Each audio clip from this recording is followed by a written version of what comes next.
आजादी के समय के लगभग बुरमा मुंडा, सिद्धू कानू, ताना भगत, चांद भैरव, आलाउदल, तिलका मांझी, गुंडाधुर, राघोजी, बागरे, गोरखा नायक, मूलचंदर नायक, जालंधर नायक, मोती नायक, भीमा नायक, बाबूराव शेडमार्के, टंट्याबिल, बिरसा मुंडा। और इसके पहले भी हम लोग देखेंगे तो हमारे और लोग भी रहे इस धरती पर, जैसे कलाम, नरकासुर, मादाल, हिरदाल, जंगो, लिंगो, महादेव, हिरबा माता, भील, भीलट, लटारू, नाग। हम हमारे जितने भी आदि अनादि काल के जितने भी देवी देवता है, क्रांतिकारी, उन सबको नमन करते हैं।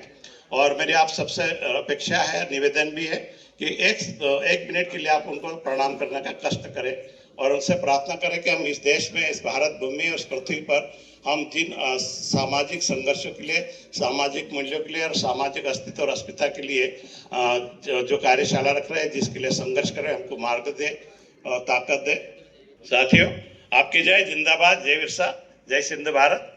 जय जौहर का नारा है, जय जौहर का नारा है। सरकार देश की आदिवासी, सरकार देश की चालक है, सरकार देश की चालक है। बच्चे बच्चे को सिखाना है, बच्चे बच्चे को सिखाना है।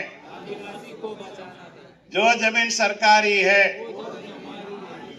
जो जमीन सरकारी है। ठीक, आदरणीय डॉक्टर इलावा साहब को मैं बहुत बहुत नमन करता हूं।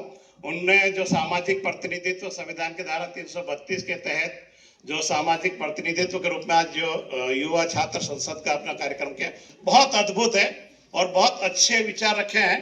मुझे जो बताया गया था कि आप समरी करना, बहुत सारे लोगों को नोट किया मैंने, और ऐसा कहा जाता है भारतीय समाज में और वास्तविकता भी है कि जो बुजुर्ग वयोवृद्ध होते हैं, जो बुजुर्ग होते हैं, उनको भूतकाल के अनुभव के आधार पर वर्तमान में काम करना रहता है।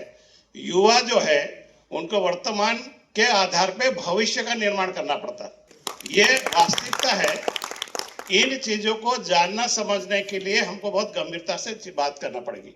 अब दूसरी बात यह है, हमारे बहुत सारे लोगों ने बहुत विषयों पे बात करी, संवैधानिक बात की, सांस्कृतिक बात की, एंथ्रोपोलॉजिकल बात की, पुरातात्विक बात की, ऐतिहासिक बात की, हमारे संवैधानिक अधिकारों की बात की, बहुत सारी ऐसी चीजें बात हुई।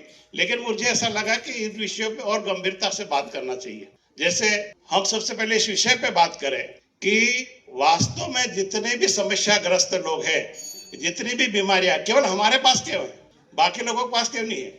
आज जितने भी प्रॉब्लम है, शिक्षक, अभी जो हमारे एक स्टूडेंट ने बहुत अच्छी बात कही कि पिछले 4 साल पहले डॉक्टर साहब ये व्यवस्था थी कि आदिवासी की फीस सरकार भरती थी, एडवांस में कोई नहीं लेते थे, अब और उनको सारा रियम्बर्स गवर्नमेंट के अकाउंट होता था। अभी आदिवासी आदमी को पहले फीस भरेगा, फिर गवर्नमेंट उसके खाते में देंगे। ये कौन सा नियम है? ये प्रताड़ित करने की बहुत सारी चीजें। खैर, ये छोटा विषय है, इस विषय पे बाद में बात करेंगे। तो अपन बात कर रहे थे कि ऐसी क्या बात है कि हमें लोग इतने ज्यादा क्यों परेशान है। मेरा जो अध्ययन है कि भारत में जितने भी समाज, जाति, धर्म के लोग हैं, सबकी जनसंख्या बढ़ रही है, एजुकेशन स्टैंडर्ड बढ़ रहा है, उनका आर्थिक विकास हो रहा है और उनके समाज का धार्मिक संरक्षण, पोषण, सुरक्षा के लिए उनका कंटिन्यू विकास हो रहा है। इसका ठीक विपरीत मेरे पास डाटा है, आदिवासियों की जनसंख्या कम हो रही है, आदिवासियों का शिक्षा तो खत्म हो गया, आर्थिक जो है मजदूर हो गया है, विस्थापित हो गया है, और हमारे लोग पूरे भ्रमित है। और जितने भी हमारे राजनीतिक और राजनीतिक प्रतिनिधित्व करने वाले लोग हैं, वो पार्टी की विचारधारा के अनुसार काम कर रहे, समाज के हिसाब से नहीं काम कर रहे। ये बहुत सारी चीजों पे आपको सोचना पड़ेगा कि है क्या। तो हमारे साथ में सबसे पहले युवाओं को ये चीज है कि अभी हम डोहले पानी में देख रहे हैं कि हमारा भविष्य किधर है। हमको कहीं दिख नहीं रहा कि हमको जाना कौन से मार्ग पे, हमारा रास्ता क्या है, हमारा सिस्टम क्या है, हमारा वजूद क्या है, हमारा पुरातात्विक अधिकार क्या है, हमारा सांस्कृतिक अधिकार क्या है, हमारे मूल क्या है और हमारी मूल पहचान भविष्य में कैसे स्थापित रहेगी। यदि आपकी पहचान नहीं रहेगी तो आपके सारे अधिकार भी ऐसे भी खत्म होना है। तो इसीलिए हमको बहुत बारीकी से तो 2-3 चीजें इस विषय पे आपको चिंतन करना है। दूसरा, भारत में हम लोगों के साथ मेरे अभी बात हो रही थी रवि भैया से कि भारत में 1931 की जनगणना देखेंगे तो आदिवासियों की 22% पॉपुलेशन थी और 65% जमीन थी। कितने, फिर से बोल रहा हूँ मैं, मेरे पास पूरा डाटा, 22% पॉपुलेशन और जमीन का जो कब्जा था 65% था। वर्तमान में हमारे पास में ऐसी क्या स्थिति बनी कि हमारे पास 9% जनसंख्या है और जमीन तो 12% है, वो भी जल जमीन जंगल के आधार पे, अगर सरकारी जमीन हो तो बहुत कम है। तो हमारे साथ जो जो चीजें हो रही है, इसको आपको सभी युवाओं से मेरा निवेदन कि आपको एक दिन अलग से बैठेंगे, अपन लोग गंभीरता पूर्वक अध्ययन मनन करें और हमारे पतन के कारणों को जाने और हमारी जो चीज है उसको समझे और हमारे उन चीजों को भी जाने कि हमारा जो वजूद है, हमारे साथ जितना भी षड्यंत्र हुआ, छल कपट हुआ, उसको हमको जानना है, समझना है और समाज के लिए काम करना पड़ेगा। दो चीजें हैं हमारे जो क्रांतिकारी का संदेश है। पहला संदेश है जो आदमी पैदा हो सब तो मरना ही है, पैदा नहीं होते तो आप मरते नहीं। तो मरने से पहले मरने का कारण और मरने का लक्ष्य ही दुश्मन को मारने की शक्ति प्रदान करता है। फिर से बोला, जो मरने से पहले मरने का कारण और मरने का लक्ष्य ही दुश्मन को मारने की शक्ति प्रदान करता है।